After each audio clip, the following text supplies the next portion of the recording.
Hi guys, what's up and welcome back to your channel Gravity Circle. क्या हाल चाल मेरे जैगवार सीरीज के प्यारे प्यारे बच्चों।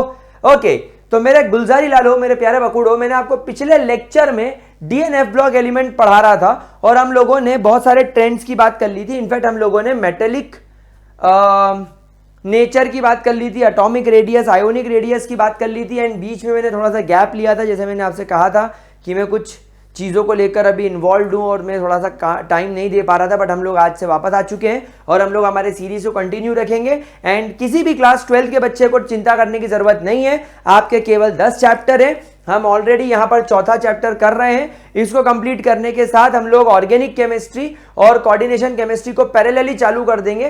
तो आपके सिलेबस को आप मान के चलो, सितंबर चल रहा है ना, मैं नवंबर तक कंप्लीट कराने की कोशिश करूंगा। नवंबर तक तुम्हारा सिलेबस करवा के फेंक देंगे, ठीक है, कोई चिंता। चले ग्रेट, तो आगे चलते डीएनएफ ब्लॉक एलिमेंट में। आज हम लोग जो टॉपिक शुरू करने वाले हैं वो आने वाला है ऑक्सीडेशन स्टेट। वैसे अगर आप लोग आपकी एनसीईआरटी खोल के देखोगे तो एनसीईआरटी में एटॉमिक रेडियस, आयोनिक रेडियस के बाद में आयोनाइजेशन इंथैल्पी करवाई है, बट मैं आयोनाइजेशन इंथैल्पी से ज्यादा यहां पर प्रायोरिटाइज करूंगा ऑक्सीडेशन स्टेट को।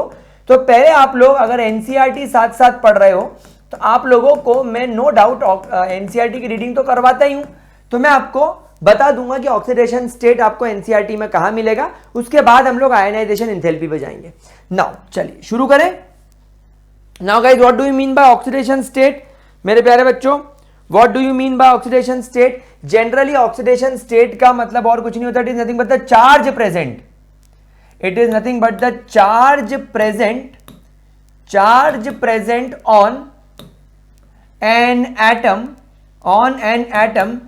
when all the attached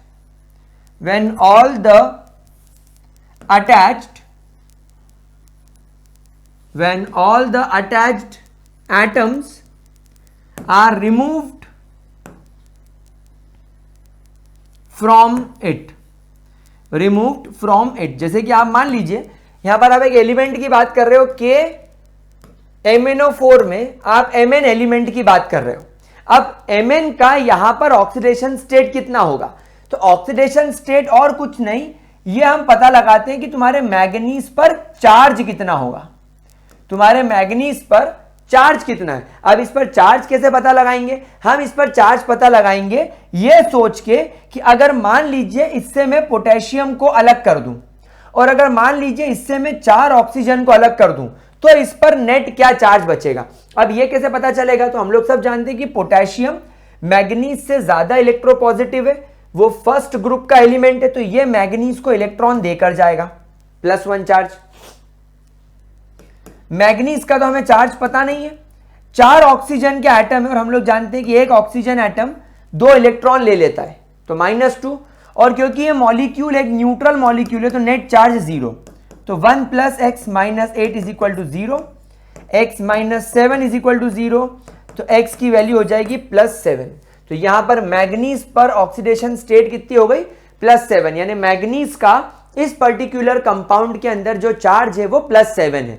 तो यहां पर हम लोग ऑक्सीडेशन स्टेट्स की बात करेंगे हमारे डी ब्लॉक एलिमेंट की। तो गाइज यहां पर सबसे पहले आप एक इंपॉर्टेंट बात स्टार बनाकर लिखेंगे। सो गाइज, अनअकैडमी से एक बहुत इंपॉर्टेंट अपडेट आ रहा है, यूएनएसएटी आ चुका है। अगर इस बार आप यूएनएसएटी क्रैक करते हैं तो आप लोगों को अनअकैडमी सब्सक्रिप्शन पे 100% तक की स्कॉलरशिप मिल सकती है। आईआईटी जेई का स्टूडेंट हो, नीट का स्टूडेंट हो, क्लास 9 से लेकर 12th स्कूल एग्जाम्स के स्टूडेंट्स हो, आप कोई भी इस टेस्ट को ले सकते हैं। अगर आप इस टेस्ट को क्लियर करते हैं तो आपको यूरोस्पेस सेंटर का भी फ्री ट्रिप मिल सकता है। 8th and 15th अक्टूबर को एग्जाम होगा। Use my code gravity and link description box में है। दैट जनरली हम लोग यहां पर एक बहुत इंपॉर्टेंट और एक बहुत छोटी सी बात लिखेंगे। जनरली यानी यूजुअली, जनरली क्या होता है गाइस? जनरली आपका जो ऑक्सीडेशन स्टेट होता है, generally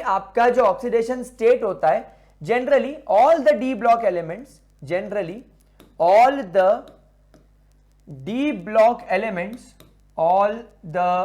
block elements shows oxidation state because of ns orbital electron, ns orbital electrons and n minus 1 d orbital and n minus 1 d orbital electron. समझे आप बात को? मतलब कोई भी एक डी ब्लॉक एलिमेंट जो है वो अपना ऑक्सीडेशन स्टेट या अपना चार्ज किन इलेक्ट्रॉन्स की वजह से शो करता है? वो इलेक्ट्रॉन्स जो ns ऑर्बिटल में मौजूद है और वो इलेक्ट्रॉन जो n माइनस 1 d ऑर्बिटल में मौजूद है, इन दोनों की वजह से ही शो करता है। क्या ये बात समझ में आई? अब यहां पर आप लोगों को ये बात तो मैंने इतने अच्छे तरीके से दिमाग में बैठा दी है कि जनरली क्या होता है कि केवल ns ऑर्बिटल के इलेक्ट्रॉन ही पार्टिसिपेट करते हैं, यानी जनरली आपके जो वैलेंस शेल के इलेक्ट्रॉन हैं, जनरली आपके जो वैलेंस शेल के इलेक्ट्रॉन हैं वही पार्टिसिपेट करते हैं। भाई बहुत सीधा सा एग्जांपल लो कि मान लीजिए अगर मैं ग्रुप 1 एलिमेंट की बात करूं, तो ग्रुप 1 एलिमेंट में अगर मैं सोडियम की बात करूं तो सोडियम का electronic configuration 1s2 2s2 2p6 3s1। अगर मैं पोटेशियम की बात करूं तो 1s2 2s2 2p6 3s2 3p6 4s1। तो सोडियम पोटेशियम इनमें केवल वैलेंस शेल का इलेक्ट्रॉन ही पार्टिसिपेट करेगा बॉन्डिंग के अंदर, इलेक्ट्रॉन को देने में, इलेक्ट्रॉन को डोनेट करने में। तो इनका सबका ऑक्सीडेशन स्टेट +1 चलेगा। अगर मैं यहां पर फॉर एग्जाम्पल बात करूं क्लोरीन की, तो क्लोरीन का इलेक्ट्रॉनिक कॉन्फ़िगरेशन है 1s2 2s2 2p6 3s2 3p5। अब आप यहां पर देखो, इसके 3s के अंदर तो 2 इलेक्ट्रॉन है और इसके 3p के अंदर 1 2 3 4 और 5 इलेक्ट्रॉन है। लेकिन आप ये बात क्यों भूल जाते हो कि इनका 3d खाली है। अब टेक्निकली तो यहां पर अभी क्लोरीन 1 इलेक्ट्रॉन ले लेगा तो यहां पर इसका चार्ज -1 आ जाएगा। लेकिन गाइस क्या आप एक बात जानते हो कि कभी कभी क्लोरीन अपने इस इलेक्ट्रॉन को यहां से ट्रांसफर करके यहां से भगा के यहां बैठा देता है। अब क्लोरीन यहां पर +3 ऑक्सीडेशन स्टेट शो कर रहा है, मतलब अब ये कोवेलेंट बॉन्ड बनाना शुरू कर रहा है। फिर यहां पर क्या होगा, कभी कभी अपने ये इलेक्ट्रॉन को इसको भी यहां से भगा देता है और यहां पहचान देता है, तो अब यहां पर ये +5 में आ गया। फिर कभी कभी ये अपने इलेक्ट्रॉन को इसको भी यहां से भगा देता है और यहां बैठा देता है, अब यहां पर ये +7 आ गया। तो क्लोरीन के अंदर भी आप देखोगे तो केवल वैलेंस शेल के इलेक्ट्रॉन्स ही ऑक्सीडेशन स्टेट निकालने में पार्टिसिपेट कर रहे हैं। लेकिन आप यहां पर देखो तो डी ब्लॉक एलिमेंट के अंदर आप लोगों को एक यूनिक चीज दिखाई दे रही है। ये जो आपका पेनल्टीमेट शेल है, ये आपका जो पेनल्टीमेट शेल है, ये पेनल्टीमेट शेल के इलेक्ट्रॉन भी बॉन्डिंग में पार्टिसिपेट कर रहे हैं। केमिकल बॉन्डिंग में पार्टिसिपेट करने का मतलब है ऑक्सीडेशन स्टेट शो करना। भाई ऑक्सीडेशन स्टेट कहां से आता है? या तो मैंने तुमको इलेक्ट्रॉन दे दिया, या तुमसे इलेक्ट्रॉन ले लिया, या कोवेलेंट बॉन्डिंग कर ली। मतलब टेक्निकली आपके कितने इलेक्ट्रॉन बॉन्डिंग में पार्टिसिपेट कर रहे हैं वो भी इससे पता चलता है। तो यहां पर आप जानते हो कि आपके ns ऑर्बिटल और n-1d ऑर्बिटल में एनर्जी गैप बहुत कम होता है, तो ये पार्टिसिपेट करेगा और ये भी करेगा। तो यहां पर इसीलिए इनके पास में ऑक्सीडेशन स्टेट जो भी अवेलेबल होगा वो इन दोनों इलेक्ट्रॉन्स की वजह से होगा। तो यहां पर हम लोग लिख लेंगे हैशटैग लगाकर या स्टार बनाकर, आप स्टार लगा लो। हैशटैग वाले तो रीलर होते हैं हमारे जैसे, जो नाची नाची गेंद चो पे नाचते हैं, ठीक है। चलिए तो स्टार बनाकर एक पॉइंट लिखेंगे that because there is a very less energy gap, ऐसा लिखेंगे energy gap is very less in between ns and n-1d orbital, ns and n-1d orbital। ns और n-1d ऑर्बिटल के बीच में एनर्जी गैप बहुत कम होता है, इसलिए ये और ये दोनों ऑर्बिटल के इलेक्ट्रॉन्स क्या कर सकते हैं? बॉन्डिंग में पार्टिसिपेट कर सकते हैं। क्या ये चीज क्लियर हो गई मेरे प्यारे बच्चों? चलिए आगे बढ़े। अब जनरली हम लोगों ने क्या देखा है? हम लोगों ने यहां पर जनरली क्या ऑब्जर्व किया है दैट जनरली इन लोगों के ns ऑर्बिटल में 2 इलेक्ट्रॉन्स होते हैं। जनरली इनके ns ऑर्बिटल में 2 इलेक्ट्रॉन होते हैं। सो इन +2 ऑक्सीडेशन स्टेट, इन +2 ऑक्सीडेशन स्टेट जो कि इनकी एक कॉमन ऑक्सीडेशन स्टेट भी है, जो इनकी कॉमन ऑक्सीडेशन स्टेट भी है। सिर्फ यहां पर एक एक्सेप्शन आप लोग याद रखेंगे, स्कैंडियम। एक एक्सेप्शन है यहां पर स्कैंडियम, जो कि +3 शो करता है कॉमनली। स्कैंडियम को छोड़ने के बाद, इसका भी रीजन बताऊंगा, स्कैंडियम को छोड़ के बाकी जितने भी आपके डी ब्लॉक एलिमेंट है वो जनरली +2 ऑक्सीडेशन स्टेट शो करते हैं और वो कॉमन भी होता है। तो जनरली इनके ns ऑर्बिटल में 2 इलेक्ट्रॉन होते हैं। सो इन +2 ऑक्सीडेशन स्टेट, जो इनकी एक कॉमन ऑक्सीडेशन स्टेट भी है, जो इनकी एक कॉमन ऑक्सीडेशन स्टेट भी है मेरे प्यारे बच्चों। So generally in +2 oxidation state, generally in +2 oxidation state, ns electrons are donated, ns electrons are donated while n-1 d orbital, while n-1 d orbital electrons remains unaffected, remains unaffected, they remains unaffected। क्या बात समझ में आई? क्या ये बात समझ में आई? और एक बात ध्यान रखिएगा, स्टार बनाकर लिखिएगा, एक फजांस रूल आप लोगों ने पढ़ा होगा क्लास 11th में। Fajans rule, Fajans rule guys, Fajans rule ये बोलता है कि दुनिया का कोई भी आयोनिक बॉन्ड 100% आयोनिक नहीं होता। कारण यह है कि जब एक एटम अपना इलेक्ट्रॉन सामने वाले को दे देता है तो यह एटम कैटायन बन जाता है, सामने वाला एटम एनायन बन जाता है। सामने वाला एटम एनायन बनने के बाद, आप लोग जानते हो कि एनायन बनना कोई आसान काम नहीं है, क्योंकि आपको एक इलेक्ट्रॉन लेना है और वो इलेक्ट्रॉन को रखना कहाँ है? अपने वैलेंस शेल में। लेकिन आपका वैलेंस शेल तो ऑलरेडी पहले से जितने इलेक्ट्रॉन मौजूद हैं उसके लिए डिजाइंड है। अब आप एक नया इलेक्ट्रॉन रखोगे तो चांसेस ये हैं कि आपके वैलेंस शेल में इंटर इलेक्ट्रॉनिक रिपल्शन बढ़ जाए, और इंटर इलेक्ट्रॉनिक रिपल्शन बढ़ने की वजह से आपका साइज थोड़ा बढ़ जाए, तो उसका वैलेंस शेल थोड़ा स्प्रेड हो जाता है। वहीं अगर मैं कैटायन की बात करूं तो कैटायन में इलेक्ट्रॉन जाने के बाद आपके अंदर इलेक्ट्रॉन्स की कमी हो जाती है और आपका न्यूक्लियर चार्ज बढ़ जाता है, क्योंकि आपके पास में प्रोटॉन ज्यादा है। तो ऐसी कंडीशन में न्यूक्लियस पावरफुल हो जाता है और आपके एटम जो कि अब कैटायन बन चुका है उसका साइज रिड्यूस हो जाता है। तो कैटायन का न्यूक्लियस पावरफुल हो गया, एनायन का वैलेंस शेल बड़ा हो गया, इलेक्ट्रॉन्स बढ़ गए, इलेक्ट्रॉन्स में रिपल्शन बढ़ गया और न्यूक्लियस उतना पावरफुल नहीं है। अब ये कैटायन एनायन जब जुड़ेंगे तो गाइस कैटायन का न्यूक्लियस पावरफुल है, तो कैटायन का न्यूक्लियस इस एनायन के वैलेंस शेल के इलेक्ट्रॉन्स को अपनी ओर खींचने की कोशिश करेगा। और अगर कैटायन वैलेंस शेल में मौजूद एनायन के एक इलेक्ट्रॉन को अगर अपनी ओर खींच लेता है तो बेटा वो तो आयोनिक नेचर रहा ही नहीं, वो तो कोवेलेंट नेचर हो गया, पोलर कोवेलेंट नेचर हो गया, क्योंकि वो तो एक प्रकार का पोलर बॉन्ड हो गया। तो इसीलिए बोला जाता है कि दुनिया का कोई भी आयोनिक कंपाउंड 100% आयोनिक नहीं होता। ठीक है, तो फजांस रूल यही हमें सिखाता है। फजांस रूल हमें एक बात और बताता है, फजांस रूल हमें एक बात और बताता है that lower the oxidation state, lower the oxidation state ionic, more ionic will be the compound। आपका कंपाउंड उतना ज्यादा आयोनिक होगा। क्यों? क्योंकि यहां पर अब आप देखो लोअर ऑक्सीडेशन स्टेट +2 में केवल वैलेंस शेल के इलेक्ट्रॉन कंप्लीटली डोनेट हो रहे हैं, लेकिन हायर द ऑक्सीडेशन स्टेट, लेकिन higher the oxidation state less ionic or we can say more covalent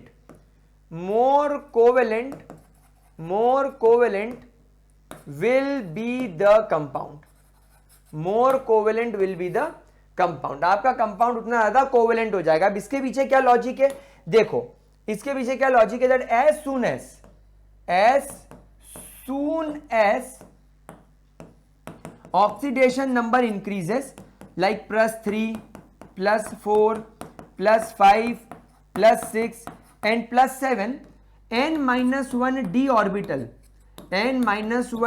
orbital electrons starts participating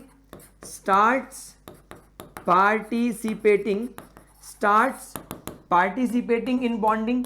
यानी अब आपका अगर ऑक्सीडेशन स्टेट बढ़ रहा है तो तुम्हारे ns ऑर्बिटल में तो 2 इलेक्ट्रॉन थे, वो दोनों तो चले गए, +2 हो गया। लेकिन अब तुमको अगर +3 चाहिए, +4 चाहिए, तो अब इलेक्ट्रॉन कहां से यूज करोगे? अब इलेक्ट्रॉन कहां से आएगा? अब वो n-1d से आएगा, अब वो डेफिनेटली n-1d से आएगा। तो +2 के बाद में आपकी जितनी भी ऑक्सीडेशन स्टेट है +3 +4 +5 +6 +7 ये सब अब आती है n-1d ऑर्बिटल के इलेक्ट्रॉन्स की वजह से, will start participate in bonding. But हम लोग सब जानते हैं that n-1d electrons are more stable, they are more stable and they are more attracted towards the nucleus, क्योंकि ये कंपैरेटिवली, मैं ओवरऑल नहीं बोल रहा हूं, ओवरऑल तो ये न्यूक्लियस से दूर होते हैं, लेकिन NS के मुकाबले n-1d एक स्टेप अंदर है, एक शेल अंदर है, तो ये न्यूक्लियस के थोड़े नजदीक है, तो इनके ऊपर न्यूक्लियस का फिर भी थोड़ा बहुत तो अट्रैक्शन होता है, and they are more towards the nucleus and therefore it is very difficult to donate the electron, it is very difficult to donate the electron, hence they share the electrons, and covalent bonds are formed। यहां पर आप लोगों को covalent bond ही बनता हुआ दिखाई देगा। क्या बात समझ में आई? क्या बात समझ में आई? क्या ये बात आप लोगों को समझ में आई? तो इस बात का हमेशा ध्यान रखेंगे। मैं आपको एक एग्जाम्पल के तौर पर भी चीज बताऊंगा। Let's take an example. अगर मैं आपको एक एग्जाम्पल बताऊं like KMNO4, like KMNO4, like K2CR2O7, इनमें इनका ऑक्सीडेशन स्टेट +7 +6 है, तो यहां पर आप लोगों को ये जो मेटल है ये कोवेलेंट कंपाउंड बनाते हुए नजर आ रहे हैं, ना कि ionic. They are not ionic, they are actually covalent. क्या ये चीज क्लियर हो रही है? क्या ये चीज क्लियर हो रही है मेरे प्यारे बच्चों? लेकिन वहीं पर अगर मान लीजिए आपके पास में MnCl2 है, अगर वहीं आपके पास में MnCl2 है +2, तो ये आप लोगों को आयोनिक कंपाउंड बनाता हुआ नजर आ रहा है। ये फजांस रूल है, ये नीट में, जेई में सैकड़ों करोड़ों बार आता है, इसको ध्यान से देख लीजिए। This is very very very very very important. ठीक है, कोई दिक्कत, कोई परेशानी? पक्की बात? चलिए आगे बढ़े ना।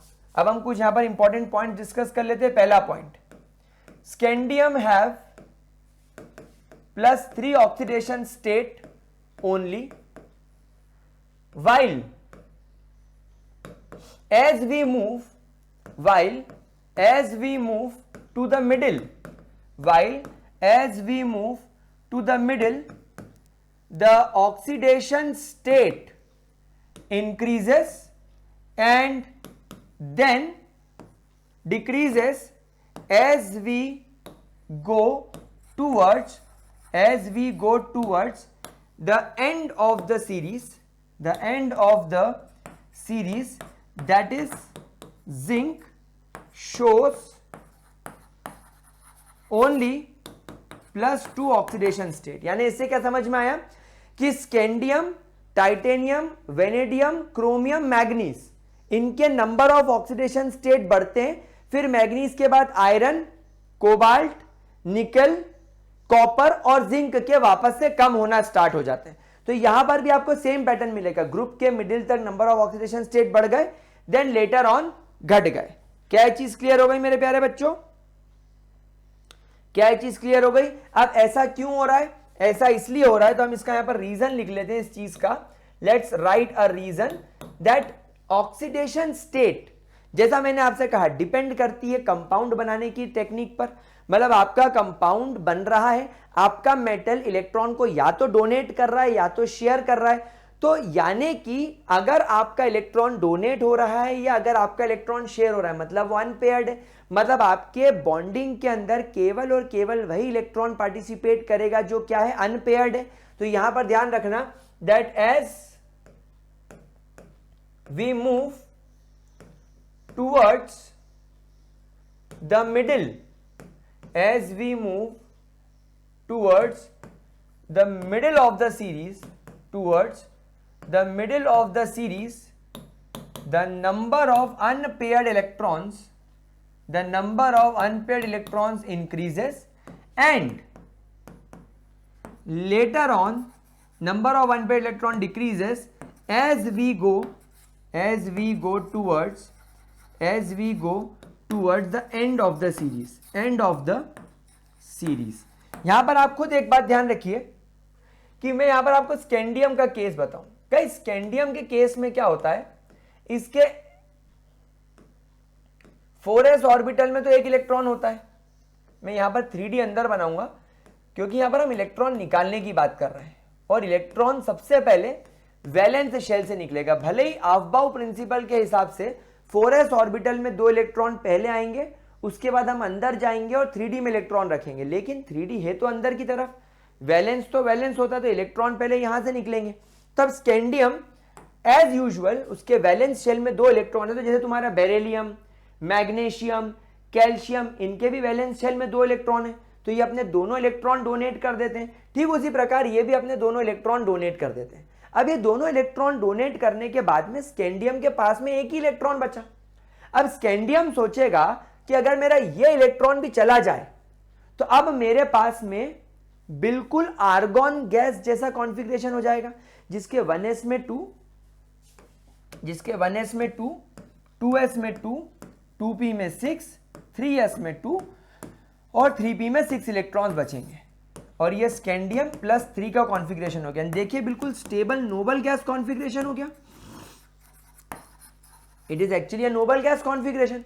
तो स्कैंडियम सोचेगा यार 4s में से 2 इलेक्ट्रॉन तो जा ही रहे, ये एक इलेक्ट्रॉन और निकाल देता हूं.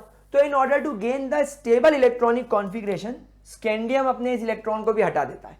तो स्कैंडियम कभी भी +2 में दिखता ही नहीं है, स्कैंडियम दिखता है तो +3 में दिखता है. उसके अलावा स्कैंडियम और कोई इलेक्ट्रॉनिक कॉन्फ़िगरेशन शो कर पाएगा क्या? सर कर ही नहीं पाएगा, इलेक्ट्रॉन ही नहीं है. वो एक बार में 3 इलेक्ट्रॉन छोड़ देगा, फिर नंगू पंगू हो जाएगा, उसके बाद इलेक्ट्रॉन बचेंगे ही नहीं. तो क्या ये बात समझ में आ रही है आप लोगों को? तो यहां पर हम लिखेंगे स्टार बनाकर एक पॉइंट स्कैंडियम के बारे में, that scandium +3 have argon gas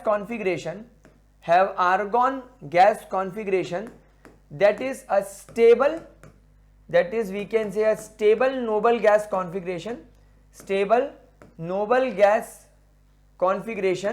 hence rather releasing 2 electrons from 4s2, it donates 3 electrons, 2 from 4s and 1 from 3d. ठीक है, 2 इलेक्ट्रॉन 4s से और 1 इलेक्ट्रॉन 3d से. क्या है बात समझ में आई मेरे प्यारे बच्चों? इसके बाद अगर मैं बात करूं, इसके बाद अगर हम लोग बात करें टाइटेनियम की, तो टाइटेनियम के 4s में, टाइटेनियम के 1 2 3 4 और 5 और 4s में 2, तो 1 2 3 और 4. अब आप यहां पर देखो टाइटेनियम के पास में नंबर ऑफ अनपेड इलेक्ट्रॉन बढ़ने लग रहे हैं. टाइटेनियम के बाद अगर आप वेनेडियम देखोगे तो वेनेडियम में और बढ़ने लग रहे हैं. वेनेडियम के बाद अगर आप यहां पर क्रोमियम देखोगे तो क्रोमियम में तो और बढ़ने लग रहे हैं.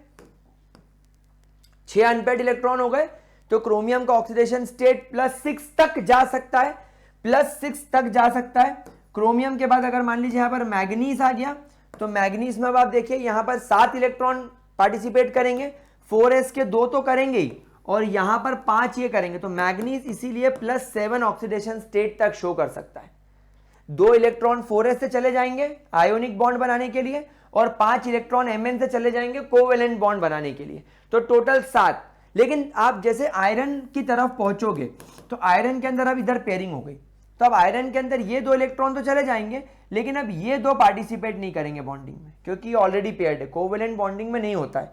तो ये 1 2 3 4 ही पार्टिसिपेट कर पाएंगे. फिर आयरन के बाद में कोबाल्ट, तो कोबाल्ट में और पेयरिंग बढ़ जाएगी, तो नंबर ऑफ अनपेड इलेक्ट्रॉन घटने चालू हो जाते हैं सीरीज में मिडिल जाने के बाद. क्या है बात समझ में आई? तो यहां पर ध्यान रखना, एलिमेंट विथ स्टार बना के हम लिखेंगे that element with maximum number of unpaired electrons, with maximum number of unpaired electron have maximum number of oxidation state, that is यहां पर आपके पास में एग्जांपल है मैग्नीज का, जिसका ऑक्सीडेशन स्टेट +7 तक जाता है। एंड एक और एग्जांपल है ऑस्मियम का, ऑस्मियम तो +8 तक शो कर सकता है। तो ये चीज भी आप लोगों को मेरे प्यारे बच्चों ध्यान रखनी पड़ेगी, ठीक है। तो मैग्नीज का ऑक्सीडेशन स्टेट का रेंज क्या हो गया, +2 से +7 तक का हो गया, +2 से +7 तक का हो गया। क्या ये बात समझ में आ गई? क्या ये बात मेरे प्यारे बच्चों को समझ में आ गई? अच्छा, अब एक बात बताओ, कोई भी डी ब्लॉक एलिमेंट अपना जो मैक्सिमम ऑक्सीडेशन स्टेट शो करता है, जैसे मैंने आपको बताया, चलो मैं आपको एक बार इनकी वैल्यूज दिखा देता हूं एनसीईआरटी खोल के, ताकि आपको थोड़ा क्लियर हो जाए कि मैं क्या बताना चाह रहा हूं। ये देखिए हमारे पास में एनसीईआरटी आ गई है, हम एनसीईआरटी में एक बार इनकी वैल्यूज चेक करेंगे। देखो स्कैंडियम जैसे मैंने बताया 3, उसके अलावा और कुछ नहीं, लेकिन टाइटेनियम में 2 भी दिख रहा है, 3 भी दिख रहा है एंड 4 भी दिख रहा है। पॉसिबिलिटीज है, बिल्कुल पॉसिबिलिटीज है। फिर वेनेडियम के अंदर 2 दिख रहा है, 3 दिख रहा है, 4 दिख रहा है, 5 भी दिख रहा है। उसके बाद में क्रोमियम के अंदर 2 दिख रहा है, 3 दिख रहा है, 4 दिख रहा है, 5 दिख रहा है एंड 6 दिख रहा है। फिर मैग्नीज के अंदर 2, 3, 4, 5, 6 और 7, लेकिन आयरन में 2 दिख रहा है, 3 दिख रहा है, 4 दिख रहा है और 6 दिख रहा है। यहां पर 5 क्यों नहीं आया? क्योंकि वो इसका जो 3D ब्लॉक था, वो 3D, उसमें यहां पर 2 इलेक्ट्रॉन पेयर्ड हो गए थे, तो ये तो पार्टिसिपेट करेंगे नहीं। अगर ये करते तो 5 भी हो जाता, तो केवल 6। फिर कोबाल्ट में 2, 3, 4, 2, 3, 4, 1 एंड 2। अब कॉपर में 1 एंड 2 क्यों है? क्योंकि कॉपर का आंसर भी उसके इलेक्ट्रॉनिक कॉन्फ़िगरेशन में छुपा हुआ है। कॉपर के 3D में 1, 2, 3, 4 में 1, 2, 3, 4, 5, 6, 7, 8, 9 और 10 इलेक्ट्रॉन है, और उसके 4s में तो एक ही इलेक्ट्रॉन है, तो पहले 4s का एक इलेक्ट्रॉन जाएगा तो +1। और अगर आपने सामने कोई बहुत ज्यादा पावरफुल एलिमेंट जैसे कि फ्लोरीन, ऑक्सीजन जैसे इलेक्ट्रोनेगेटिव एलिमेंट रखें, तो बड़ी मुश्किल से ये एक इलेक्ट्रॉन जाएगा। अगर जाएगा तो यूजुअली ये इसके 2 इलेक्ट्रॉनिक कॉन्फ़िगरेशन होगा, +1 एंड +2, और जिंक केवल +2 शो करेगा क्योंकि इसके 3D ऑर्बिटल में ऑलरेडी 10 इलेक्ट्रॉन भरे हुए होते हैं, तो ये तो पार्टिसिपेट कर ही नहीं पाएगा। अच्छा, एक बात ध्यान रखना, यहां पर आपको एक और इंपॉर्टेंट बात दे रखी है, जो बोल्ड में आपको दे रखा है वो इनकी कॉमन ऑक्सीडेशन स्टेट है। मतलब टाइटेनियम की +4 कॉमन है, वेनेडियम की +5, क्रोमियम की +3 एंड +6, मैग्नीज की +2 एंड +7, आयरन की +2 +3, कोबाल्ट की +2 +3, निकल की +2, कॉपर की +2 और जिंक की +2। ये भी आप लोगों को बहुत इंपॉर्टेंट है, आपको इसको ध्यान रखना पड़ेगा। क्लियर हो गया? क्लियर हो गया? ठीक है, चलिए आगे बढ़ते हैं। और एक पॉइंट और यहां पर हम लोग लिखते हैं दैट जो आपके ट्रांजिशन एलिमेंट होते हैं, इनका जो मैक्सिमम ऑक्सीडेशन स्टेट होता है, maximum oxidation state of any transition element, of any transition element, of any transition element is only in front of, is only in front of most electronegative element, most electronegative element, most electronegative elements like fluorine and oxygen। मतलब अगर मैं आपको एक example के तौर पर बताऊं कि अगर तुम्हारे पास में क्रोमियम है, तो क्रोमियम का मैक्सिमम ऑक्सीडेशन स्टेट +6 है, तो क्रोमियम Cl6 नहीं बनाएगा, CrCl6 नहीं। क्यों? क्योंकि क्लोरीन उतना इलेक्ट्रोनेगेटिव नहीं है, लेकिन क्रोमियम Cr2O7 डाइनेगेटिव कंपाउंड जरूर बनाता है, जिसमें क्रोमियम पर +6 चार्ज होता है, क्योंकि यहां पर सामने ऑक्सीजन है। वहीं अगर मैं आप लोगों से बात करूं मैग्नीज की, तो मैग्नीज का जो मैक्सिमम ऑक्सीडेशन स्टेट है +7, वो आपका MnO4 नेगेटिव में मिलेगा, जहां पर मैग्नीज से ऑक्सीजन जुड़ा हुआ है। समझ में आई बात आप लोगों को? मतलब इसको इतना इजी नहीं होता है इन एलिमेंट्स के डी ब्लॉक के इलेक्ट्रॉन्स को निकालना। तो यहां पर क्योंकि तुम्हारे फ्लोरीन और ऑक्सीजन जो हैं दे आर वेरी इलेक्ट्रोनेगेटिव, इनके न्यूक्लियस इतने पावरफुल होते हैं कि ये इन मेटल्स के वैलेंस शेल के 2 इलेक्ट्रॉन यानी 4s के 2 इलेक्ट्रॉन तो खींच लेंगे, लेकिन उसके बावजूद भी क्योंकि डी ऑर्बिटल और s ऑर्बिटल के बीच में एनर्जी गैप तो कम होता है, तो फ्लोरीन और ऑक्सीजन इनके 4s ऑर्बिटल पे इतनी एनर्जी डालेंगे कि 4s के साथ साथ अंदर का 3d का इलेक्ट्रॉन भी खींचा चला आएगा। तो केवल ये इन्हीं के साथ होता है, बाकी आपको ये हर किसी के साथ देखने को नहीं मिलेगा। समझ में आया प्यारे बच्चों? क्या ये बात समझ में आई मेरे प्यारे बच्चों? अच्छा, यहां पर हम एक बात और करेंगे। आप लोगों ने देखा होगा that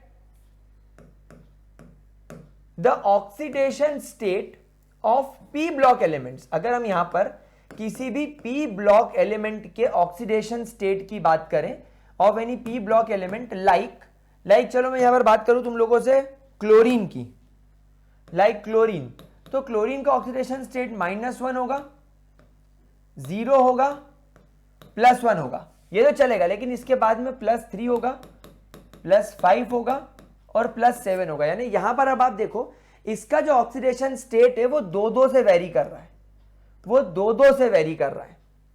it is getting varied by 2-2-2-2-2-2-2-2। समझ में आ रही बात आप लोगों को?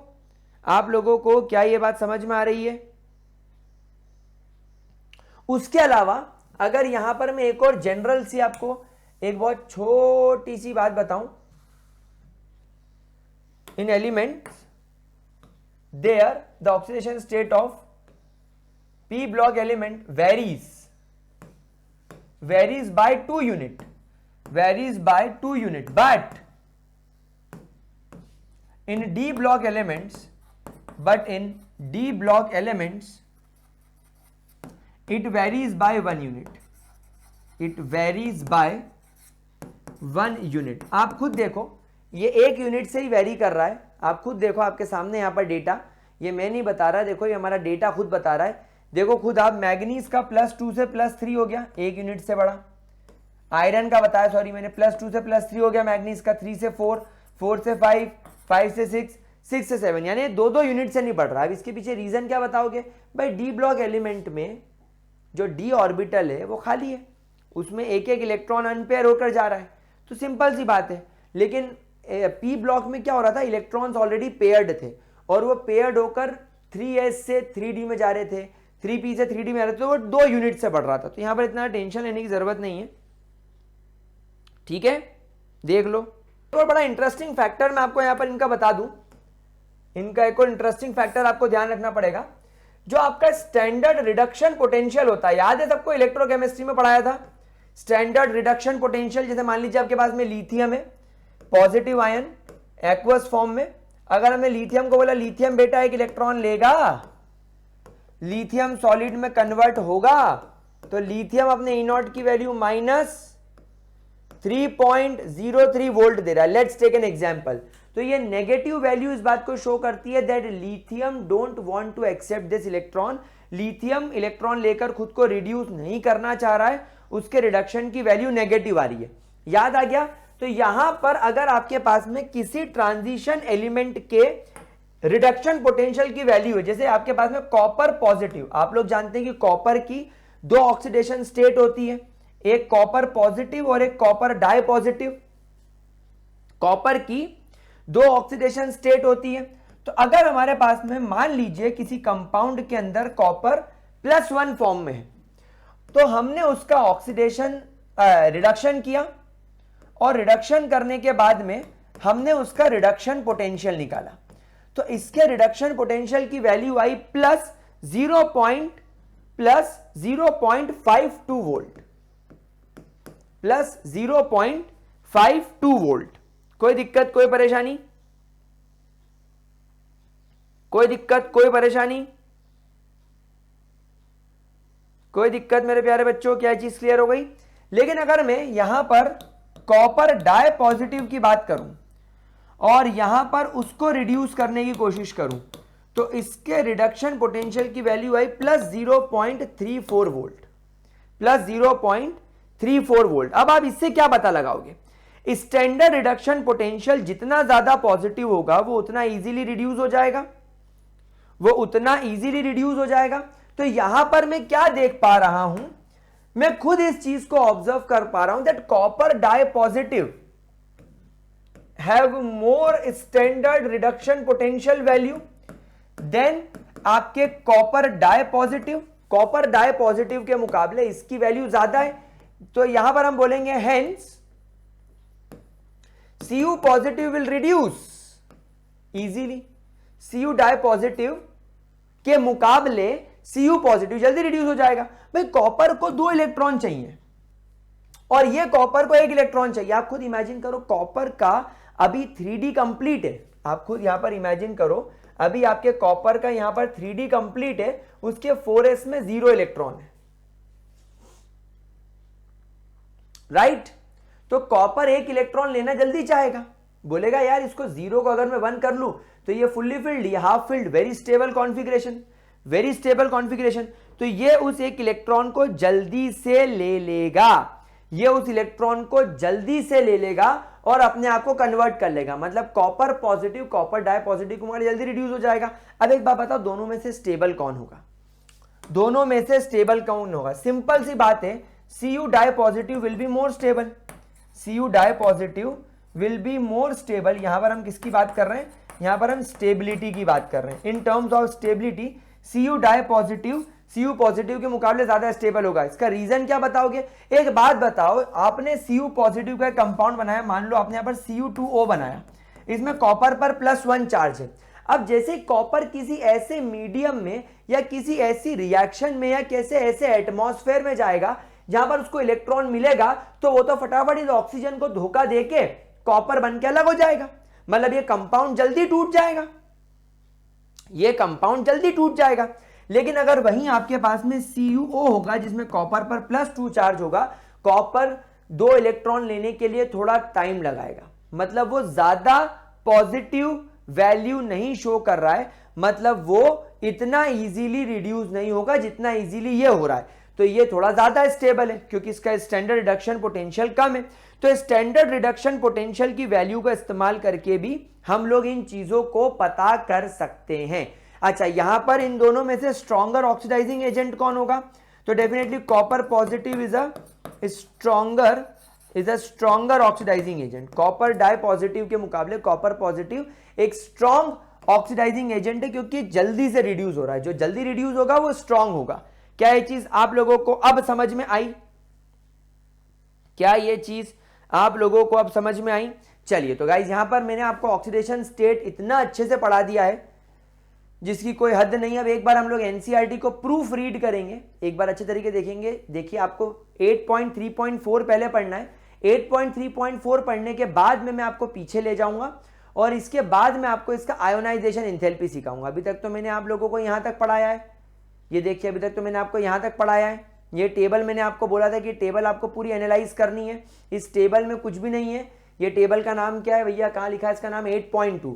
इसमें atomic number, electronic configuration, electronic configuration के बाद जब ये अपना 1 इलेक्ट्रॉन छोड़ देंगे तो क्या कॉन्फ़िगरेशन बनेगा, 2 इलेक्ट्रॉन छोड़ देंगे तो क्या कॉन्फ़िगरेशन बनेगा, 3 इलेक्ट्रॉन छोड़ देंगे तो क्या कॉन्फ़िगरेशन बनेगा। अब आप यहां पर खुद इस बात को ऑब्जर्व करो, स्कैंडियम +1 में और +2 में भी उतना स्टेबल नहीं है जितना वो +3 में, क्योंकि अब आर्गॉन का कॉन्फ़िगरेशन आ गया।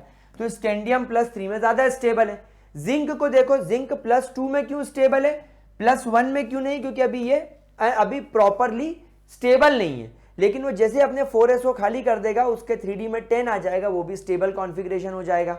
तो ये इस प्रकार से काम करेगी चीज, ठीक है ना? समझ में आई सब लोगों को? एंथैल्पी ऑफ एटॉमाइजेशन मैंने पढ़ा दिया है। आयोनाइजेशन एंथैल्पी अभी हम लोग पढ़ेंगे। मेटेलिक आयोनिक रेडियस ये हम पढ़ चुके हैं। स्टैंडर्ड इलेक्ट्रोड पोटेंशियल अभी हमको पढ़ना बाकी है। मतलब ये टेबल अभी कंप्लीट नहीं हुई इसलिए मैंने अभी इसको पढ़ाया नहीं है, वरना मैं आपको ये भी पढ़ाता। आयोनाइजेशन एंथैल्पी अभी हम लोग कंप्लीट करेंगे ऑक्सीडेशन स्टेट के बाद। ऑक्सीडेशन स्टेट की तरफ चलते चलिए। पूरा इन लोगों ने यहाँ पर दे रखा है ऑक्सीडेशन स्टेट। चलिए अब हम लोग एक एक करके पढ़ना स्टार्ट करते हैं। हम लोग देखेंगे कि हम लोगों ने क्या क्या पॉइंट पढ़े और हम लोगों ने क्या क्या पॉइंट छोड़े। उम्मीद करेंगे हमने सारे पॉइंट पढ़े होंगे। चलिए देखिए पहला point, the elements which give the greatest number of oxidation state occurs in the near middle of the series। क्या मैंने सही बोला कि जैसे जैसे आप सीरीज के मिडिल में जाते जाओगे, नंबर ऑफ ऑक्सीडेशन स्टेट अगर कोई एक एलिमेंट शो कर सकता है वो बढ़ेगा और सीरीज के एंड में फिर घटेगा। जो मैग्नीज है फॉर एग्जांपल सीरीज के मिडिल में ये +2 से +7 ऑक्सीडेशन स्टेट को शो करेगा। The lesser number of oxidation state are at the extreme end from either too few electrons to share like scandium and titanium or too many d electrons, hence fewer orbitals available in which electrons can be shared with other for higher valence like zinc and copper. Clear? मतलब series के शुरुआत में जैसे scandium titanium इनके पास में इतने electron ही नहीं है कि ये शेयर कर सके, डोनेट कर सके। स्कैंडियम के पास में 3 थे, तीनों कर दिए। टाइटेनियम के पास में 4 थे, चारों कर दिए। तो या तो +3 दिखेगा या प्लस टाइटेनियम में +2, 3 या 4 दिखेगा। अब इधर आ जाओ, कॉपर और जिंक इनके पास में d ऑर्बिटल में तो सारे इलेक्ट्रॉन्स पेयर्ड है। अब जब इसके सारे इलेक्ट्रॉन्स पेयर्ड है तो ये कहां से मैक्सिमम ऑक्सीडेशन नंबर शो करेगा? +1 करेगा कॉपर, +2 करेगा या जिंक +2 करेगा। बाकी सारे d ऑर्बिटल इनके पेयर्ड है। लेकिन अगर हम मैग्नीज की बात करें तो मैग्नीज के 4s ऑर्बिटल में 2 इलेक्ट्रॉन जो दोनों डोनेट हो जाएंगे और d ऑर्बिटल में 5 अनपेड इलेक्ट्रॉन है, तो 5 + 2 7 हो गया। तो 7 इलेक्ट्रॉन यहां पर पार्टिसिपेट करेंगे। ठीक है, क्या बात समझ में आई? 10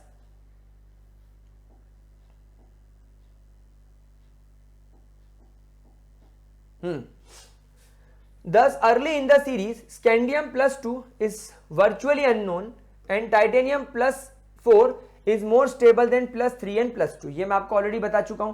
टाइटेनियम का +4 अपने +3 और +2 के मुकाबले क्यों स्टेबल होगा? देखिए टाइटेनियम का एटॉमिक नंबर 22, इसके 4s ऑर्बिटल में 2 इलेक्ट्रॉन और इसके 3d ऑर्बिटल में 2 इलेक्ट्रॉन। अब इमेजिन करो आपने इसका एक इलेक्ट्रॉन निकाल दिया तो टाइटेनियम +1 फॉर्म में आ गया।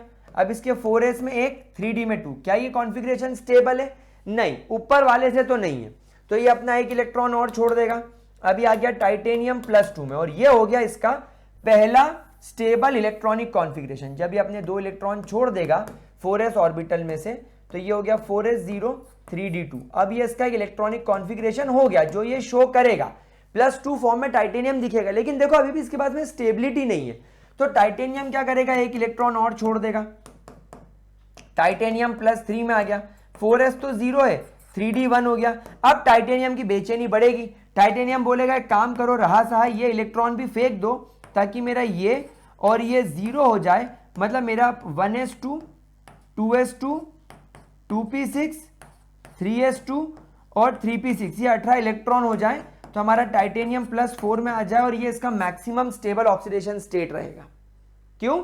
आर्गॉन जैसा, जैसे आपने स्कैंडियम में देखा था। तो स्कैंडियम भी +2 फॉर्म में तो कभी वर्चुअली अननोन ही रहता है। स्कैंडियम हमेशा आप लोगों को +3 फॉर्म में दिखेगा। वैसे टाइटेनियम भी +2 +3 शो करेगा, लेकिन उसकी स्टेबिलिटी हमेशा +4 में ही मैक्सिमम रहेगी। ऑन द अनदर हैंड अगर हम ऑक्सीडेशन स्टेट की बात करें जिंक की तो वो केवल +2 शो करेगा क्योंकि d ऑर्बिटल इन्वॉल्व नहीं होते बॉन्डिंग में, क्योंकि d ऑर्बिटल उसके ऑलरेडी पेयर्ड होते हैं। The maximum oxidation state of reasonable stability correspond in value to the sum of s and d orbital up to manganese. Guys ये पॉइंट स्टार बनाकर लिखो। ये पॉइंट आप लोगों को मुझे भी लिखवाना था। ये पॉइंट मैं आपको नोट पैड में चल के लिखाऊंगा दैट अप टू मैग्नीज। हम यहां पर इस पॉइंट को लिखना था, हम इस पॉइंट को जरूर लिखेंगे that up to manganese, up to manganese the maximum oxidation state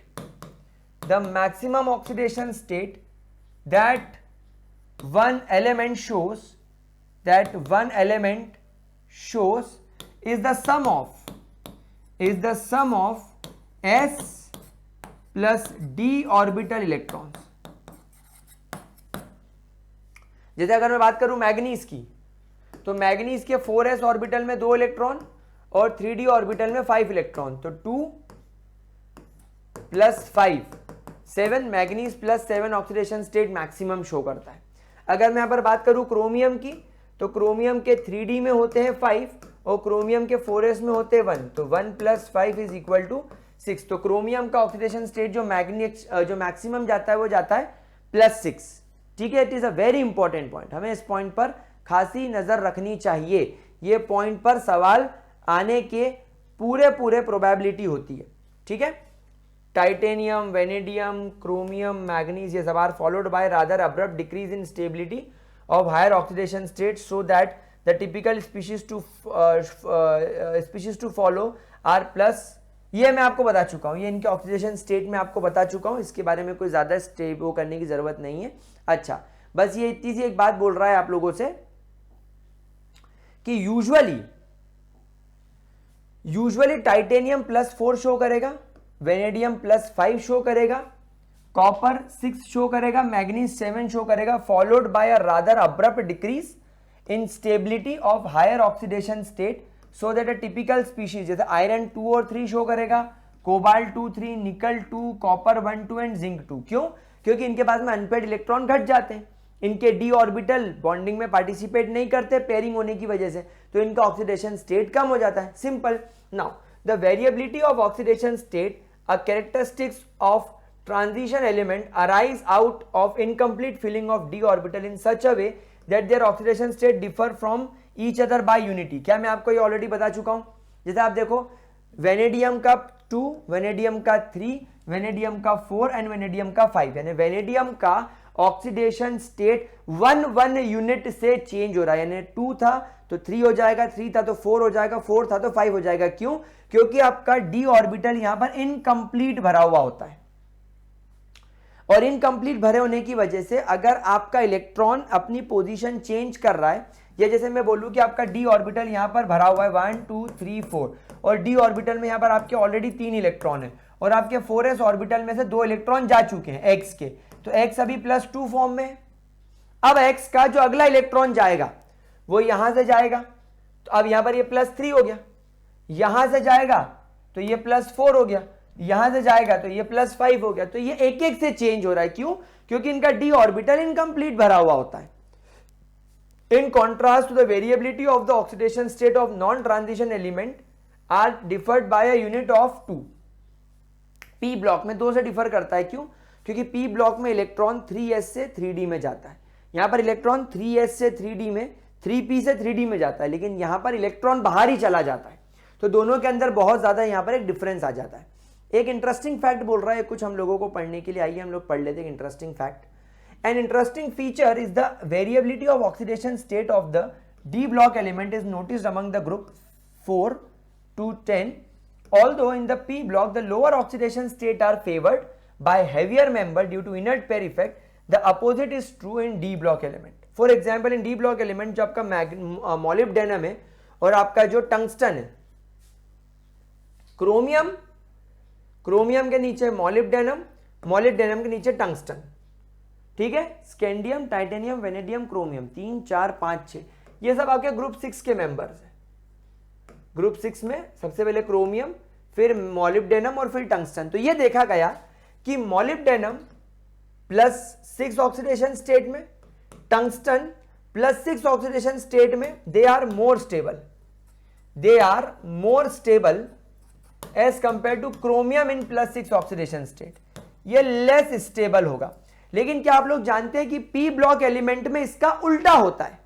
P block element में इसका उल्टा क्या होता है कि जो आपका सल्फर होता है, अगर वो +6 शो कर रहा है, सेलेनियम +6 शो कर रहा है ना, उससे टेलुरियम +6 शो कर रहा है और पोलोनियम +6 शो कर रहा है, तो यहां पर सल्फर जो है वो +6 में ज्यादा स्टेबल रहेगा और बाकी नीचे वाले लेस स्टेबल रहेंगे। अब यहां पर रीजन क्या बताया गया? Inert pair effect. क्या आप लोगों को इनर्ट पेयर इफेक्ट के बारे में पता है?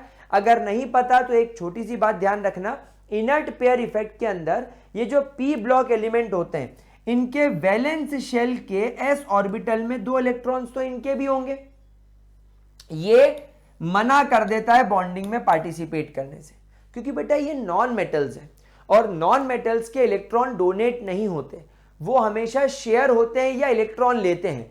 तो इनका ns ऑर्बिटल न्यूक्लियस की तरफ ज्यादा अट्रैक्टेड होता है और इनके जो पुछंडी वाले होते हैं np nd, ये बाहर की तरफ ज्यादा एक्सपोज होते हैं, तो ये इलेक्ट्रॉन शेयरिंग वगैरह का काम कर लेते हैं या इलेक्ट्रॉन खींचने का काम कर लेते हैं, तो ये यूजुअली बॉन्डिंग में पार्टिसिपेट करने से मना कर देता है। लेकिन आपके जो डी ब्लॉक एलिमेंट है, इसके अंदर प्रोसेस उल्टी चल रही है, n-1d और ns, ये इस प्रकार से काम कर रहा है, तो इसका ns एक्सपोज्ड है, तो इसको तो इसके इलेक्ट्रॉन छोड़ने, उसके बाद यहां से छोड़ने, तो इसके अंदर केस उल्टा हो गया और डी ब्लॉक के अंदर केस उल्टा हो गया। क्या ये बात समझ में आ गई?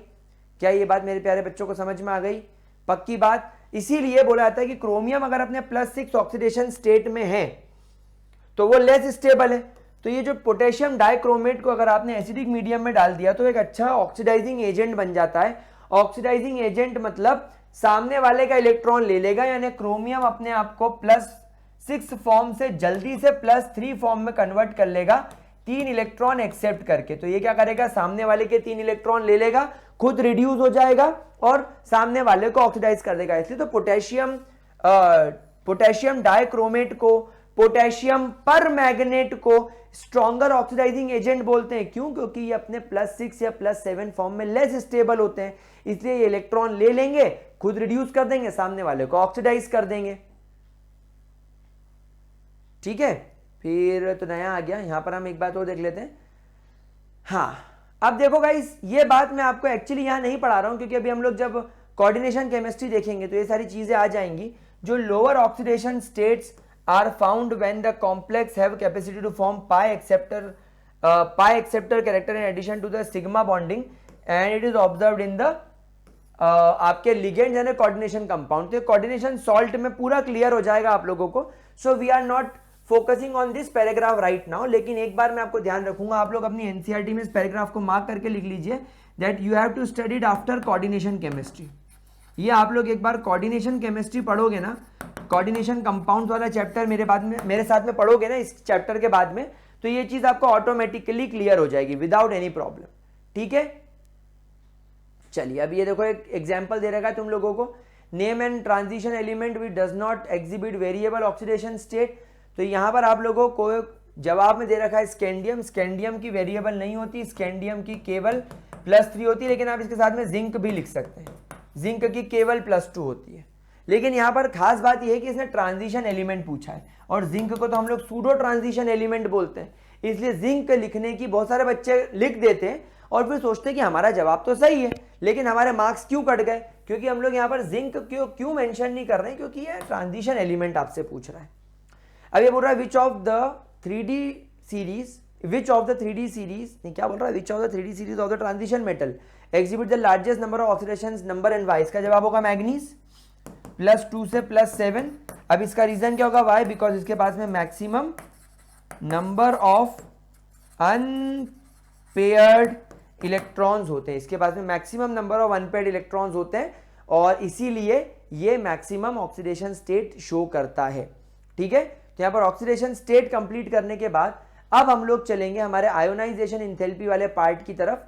आयोनाइजेशन इंथैल्पी का मैं आपके लिए ग्राफ लेकर आया हूं, ये पूरा थ्योरेटिकल फॉर्म में था, इसलिए मैंने आपको अपना जो नोट पैड का इस्तेमाल करके मैंने आपको सारी चीजें नोट्स के फॉर्म में लिखवाई है एंड कुछ भी नहीं छूटा। तो अगर आप लोग ये पूरे नोट्स बनाते हैं साथ साथ में प्रॉपरली यहां से, तो आप लोगों को बढ़िया मजा आ जाना है। ठीक है, चलिए इसके आगे की बात आयोनाइजेशन इंथैल्पी की video in the next lecture. चलिए good night, bye bye, take care, see you प्यारे बच्चों।